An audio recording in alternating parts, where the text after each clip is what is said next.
Bharatiya Janata party के कानपुर बुंदेलखंड क्षेत्रीय प्रभारी प्रकाश पाल ने उत्तर प्रदेश विधानसभा उपचुनाव को लेकर प्रेस वार्ता की। इस दौरान उन्होंने समाजवादी पार्टी सपा पर तीखा हमला बोलते हुए दावा किया कि आगामी उपचुनाव में सपा को 9 में से सभी 9 विधानसभा सीटों पर हार का सामना करना पड़ेगा। प्रकाश पाल ने कहा कि सभी राजनीतिक दलों को प्रचार प्रसार करने का पूरा अधिकार है, लेकिन इसके लिए जिला प्रशासन से आवश्यक अनुमति और सुरक्षा इंतजाम सुनिश्चित करना जरूरी है। उन्होंने ये भी दोहराया कि पार्टी की ओर से काटोगे तो बांटोगे का नारा बुलंद किया जा रहा है, जो भाजपा की प्रतिबद्धता को दर्शाता है। मीडिया द्वारा सपा प्रमुख अखिलेश यादव की जनसभा पर रोक लगाने को लेकर पूछे गए सवाल पर प्रकाश पाल ने कहा कि प्रशासन अपने स्तर पर सुरक्षा और व्यवस्था को ध्यान में रखते हुए निर्णय लेता है। वहीं अखिलेश यादव के उस बयान पर कि अगर महाराष्ट्र और झारखंड में बीजेपी हारी तो उत्तर प्रदेश से योगी आदित्यनाथ की सरकार को हटा दिया जाएगा, इस पर प्रकाश पाल ने प्रतिक्रिया देते हुए कहा कि अखिलेश यादव मुंगेरीलाल के हसीन सपने देख रहे हैं। उन्होंने कहा कि जनता सपा का असली चेहरा पहचान चुकी है और आगामी चुनावों में उन्हें करारा जवाब देगी। इस प्रकार प्रकाश पाल ने प्रेस वार्ता के दौरान भाजपा की स्थिति को मजबूत बताते हुए सपा पर निशाना साधा और आगामी उपचुनावों में भाजपा की जीत का भरोसा जताया। आप सबको अवगत ही है कि ये उपचुनाव क्यों हो रहा है। पिछली बार भी जब आपसे मिले थे तो हमने उन तमाम बिंदुओं की चर्चा की थी कि जहां राज्य की 8 विधानसभाओं के चुनाव वहां के विधायकों के सांसद चुने जाने के कारण से हो रहा है, लेकिन यहां का चुनाव एक चुने गए विधायक के अपराधों की सज़ा के कारण से ये सीट रुक्त हुई है और उसी अपराधी विधायक के परिवार को जो इन सब घटनाओं में लिप्त रहा है उसको समाजवादी पार्टी ने प्रत्याशी बनाया है। कल समाजवादी पार्टी के मुखिया आ रहे हैं। मैं आप सबके माध्यम से उनसे आग्रह करता हूं कि वो यहाँ सभा संबोधन ना करने की जगह अगर शीशामऊ की जनता से क्षमा मांगने आवें तो ज़्यादा बेहतर होगा कि उन्होंने एक अपराधी को संरक्षण दिया था जिसने यहाँ गरीब विधवा मुस्लिम महिला का संपत्ति हड़पने के लिए जिसको सज़ा दिया है। उनका ये विधायक इस कानपुर में इतनी अपराधी घटनाएं और भी किया है जिन पर तमाम में सुनवाई चल रही है, उनको आगे भी सज़ा निश्चित होगी। उसने इसी कानपुर में बांग्लादेशी नागरिक को, घुसपैठिए को यहाँ का आधार कार्ड और प्रमाण पत्र बनवाकर नागरिक बनाने का प्रयास किया था, जो एक राष्ट्रद्रोही गतिविधि है, जो कानपुर ही नहीं पूरे देश की सुरक्षा को खतरे में डालने वाली है। इस पर भी मेरा अखिलेश यादव जी से सवाल है कि आप बांग्लादेशी नागरिक को कानपुर का नागरिक बनाना उनके विधायक के द्वारा जो किया गया, इसको वो सही मानते हैं? कानपुर की जनता को उनको जवाब देना चाहिए। उनको इस बात का भी जवाब देना चाहिए कि उनका विधायक फर्जी पहचान पत्र बनवाकर आधार कार्ड वो हवाई यात्रा करता है, क्या उनके विधायक द्वारा जालसाजी करना ये उचित कार्य है? ये कानपुर की जनता को कल ज़रूर बतावें कि हमारे विधायक ने ऐसा किया है तो ये सही किया है। उनको इस बात को भी कानपुर की जनता और देश प्रदेश की जनता को बताना चाहिए, क्या तिरंगे का केक काटना उचित है? तिरंगे का अपमान करना ये राष्ट्रद्रोह की स्थिति में आता है कि नहीं आता, जिसका उन्होंने मुकदमा अपनी सरकार में वापस लेना था। लेकिन कानपुर की जनता चूँकि अब धीरे धीरे उसके अपराधों का सारा संज्ञान ले चुकी है, तो उनको ज़रूर ये उनसे मेरा सवाल है कि तिरंगे का केक काटना उनकी नज़र में क्या है। उनको ये भी बताना चाहिए कि मामूली यातायात दुर्घटना में कोई जनप्रतिनिधि छात्रों के साथ मेडिकल कॉलेज में जिस तरह से दुर्व्यवहार किया वहाँ के प्राचार्य और प्रोफेसरों के साथ, इसको वो क्या मानते हैं कानपुर की जनता को बताना चाहिए। दर्शनपुरवा में किस तरह से नागरिकों को उसने दंगा भड़काकर और लोगों को प्रताड़ित करने का काम किया था, उसके बारे में उनको कानपुर की जनता को बताना चाहिए। उनको ये भी बताना चाहिए कि किस तरह से ऋतु महेश्वरी के दफ्तर में घुसकर एक महिला अधिकारी को अपमानित करने का, दुर्व्यवहार करने का इस पर उनके क्या विचार हैं। उनको ये भी बताना चाहिए कि फरीदाबाद में वो टिंटेड विंडो कार जो सुप्रीम कोर्ट द्वारा प्रतिबंधित है, उस पर यात्रा करने पर जब रोका तो वहाँ किस तरह से उसके साथियों ने, गुर्गों ने वहाँ मारपीट किया था। ये क्या विधायक का कार्य उचित था? ये स्वभाव के मतलब लोगों को वो क्या कहेंगे?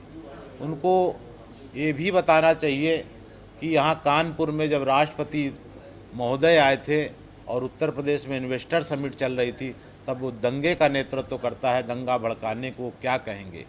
यानी वो ये बतावें कि उनके इन कामों के बारे में वो क्या कहते हैं।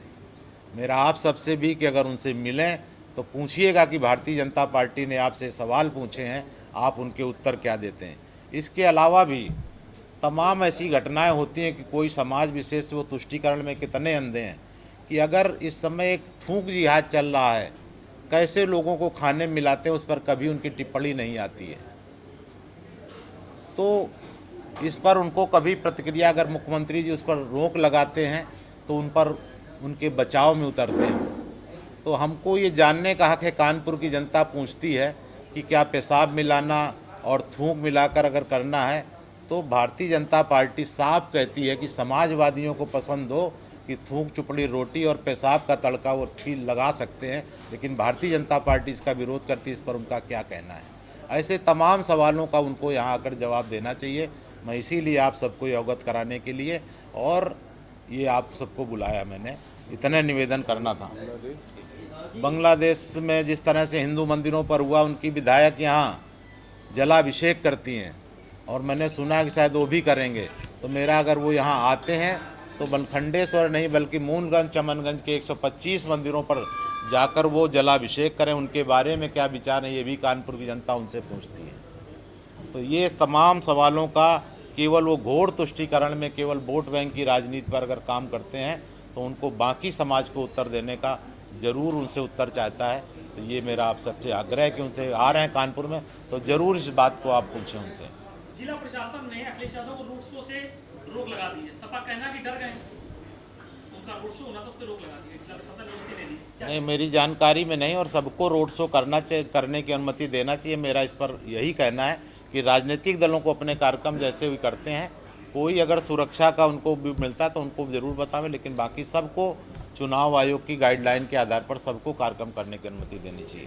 कल अखिलेश जी जनसभा करने जा रहे हैं JIT ग्राउंड में, शायद उसकी अनुमति मिल गई है, इसको लेकर क्या कहेंगे? मैं तो कह रहा हूँ कि सभी को, जो राजनीतिक चुनाव आयोग की गाइडलाइन है, जो राजनीतिक दल कर सकते हैं वो सब कुछ करें, इसमें कहीं किसी को आपत्ति नहीं है। कल गुंडरकी में सपा प्रमुख ने कहा है कि बटोगे कटोगे के नारे पर उन्होंने कहा है कि भाजपा जो है डिवाइड एंड रूल पे काम कर रही है। देखिए, भाजपा नहीं कर रही है, ये तो इतिहास बता रहा है कि हम जब बटे हैं।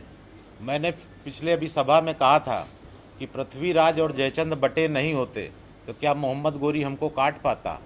राजा पोरस और आम्बी बटे नहीं होते तो क्या सिकंदर काट पाता लोगों को?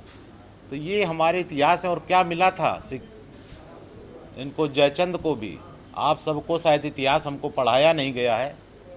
हम सबको मालूम है कि जब मोहम्मद गोरी यहाँ विजय श्री हासिल कर लिया जयचंद के सहयोग से, अंत बाद में जयचंद की भी उसने हत्या करवा दी थी कि जो अपने समाज का अपने का नहीं हुआ वो हमारा क्या हो सकता है। और उनकी पोती कल्याणी को और पृथ्वीराज चौहान की बेटी बेला को यहाँ से ले जाकर वहाँ गजनी के गाजी को उसने भेंट किया था।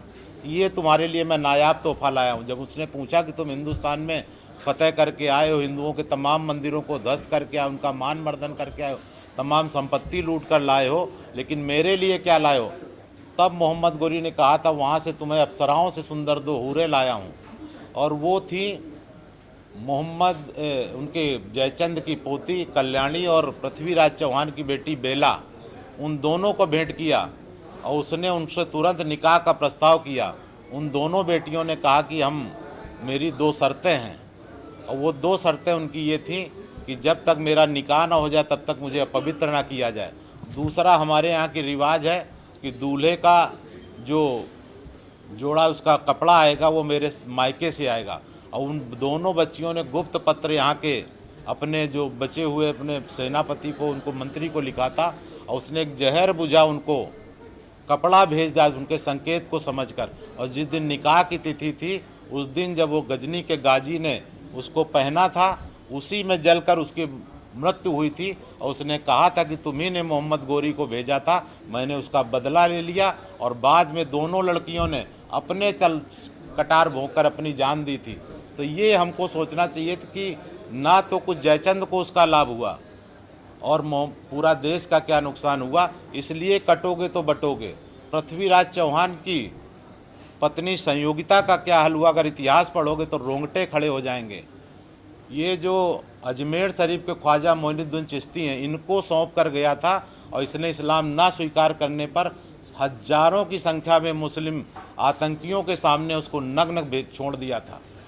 ये सारे हमारे पास प्रमाण हैं कि क्या क्या अत्याचार हुए, और ऐसे तमाम उदाहरण हैं जिसमें मैं समाज को आज जो योगी जी सावधान कर रहे हैं कि बटोगे तो कटोगे, एक रहोगे तो नेक रहोगे और सेफ रहोगे। योगी जी की जनसभा के बाद क्या प्रभाव रहेगा वोटिंग में? योगी जी की सभा के बाद लगातार उनका, चूँकि देश भर में बहुत डिमांड बढ़ रही है, अभी हरियाणा के चुनाव में हो, चाहे जम्मू कश्मीर के चुनाव हो, चाहे महाराष्ट्र का हो, चाहे झारखंड का, सब जगह है।